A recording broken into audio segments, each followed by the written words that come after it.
It's been a busy few years for Mississauga musician William Leathers since we first met him in 2020.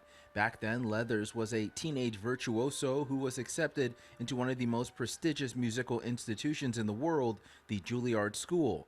But he wasn't able to enroll because of the high tuition fees. This is until a groundswell of community support in Mississauga stepped in. So I've been very grateful to spend the past 5 years at the Julliard School. The first two taken care of very generously by Canadians and people all over the world who donated to the GoFundMe campaign started by a good family friend of mine, Andre Domis, that got me through my first 2 years, and then the scholarship that came after that.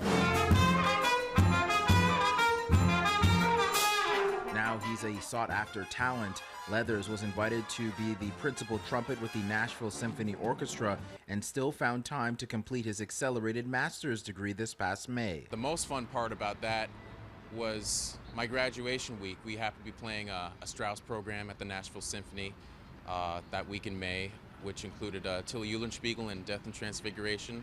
So essentially I played a Thursday night concert, then I flew to New York the Friday morning, went through the whole ceremony, took one photo with my parents, booked it back to the airport to get back to Nashville for an 8 p.m. show that night, and then had to play a Saturday night show, which my parents were able to attend the day after, which was really great. Leathers recently got the honor to play with the Toronto Symphony Orchestra at Rowe Thompson Hall. Essentially, a few people from the Toronto Symphony and the personnel manager and Gustavo and so heard about me and wanted to invite me to come play. They heard that I was a Toronto Symphony Youth Orchestra alum, so they always love having us in to play in any capacity. So I feel very grateful for the opportunity to come back and play with the orchestra that I grew up watching.